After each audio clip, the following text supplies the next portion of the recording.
रसूलुल्लाह सल्लल्लाहु अलैहि वसल्लम ने ये बात ध्यान फरमाई कि क्या मैं तुम्हें ऐसे अमाल के बारे में ना बताऊं जिनकी वजह से अल्लाह ताला गुनाहों को मुआफ़ करता है और दर्जात को बुलंद करता है। पहला अमल, मुश्किल हालात में अच्छे अंदाज से मुकम्मल तरीके से वज़ू करना। अब सर्दी का मौसम है, ठंडा पानी है, अब क्या है जनाब, बस ऐसे ही हल्का हल्का हाथ लगा रहे हैं, ये नहीं करना, जान नहीं छुड़ानी, अच्छे अंदाज से वज़ू करना है। इस्बागुल वज़ू अल मकारी, पूरा जो जितना शरीयत में हुक्म है पूरा उसको धोना है और मुकम्मल वज़ू करना है, अच्छे अंदाज से वज़ू करना है। और फिर मस्जिद की तरफ बार बार चल के जाना, ये भी क्या है, इंसान की गुनाहों को धोता है और इंसान के दर्जात को बुलंद करता है। और तीसरा फरमाया, एक नमाज पढ़ लेने के बाद दूसरी नमाज का इंतज़ार कर। क्या मतलब?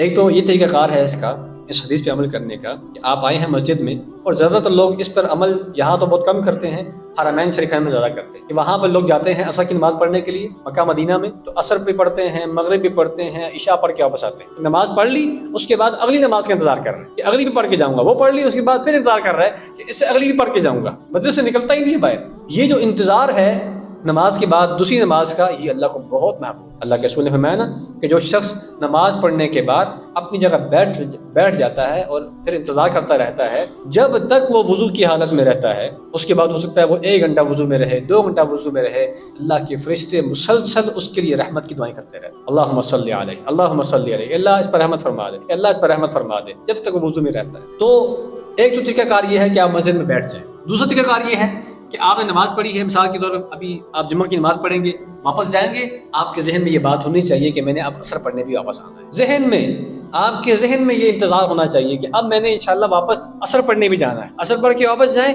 फिर जहन में ये बात होनी चाहिए कि मैंने इंशाल्लाह मगरिब भी पढ़ने जाना है। मगरिब पढ़ ली, अब जहन में ये बात होनी चाहिए कि मैंने इशा भी पढ़ने जाना है। तो अगर आप घर में रह कर भी जहन में ये नीयत रखेंगे तो इंशाल्लाह अल्लाह ताला आपको इसका अजर अता फरमाएगा। अल्लाह गुनाहों को भी माफ़ करता है और दर्जात को भी क्या करता है, बहुत ज़्यादा बुलंद करता है।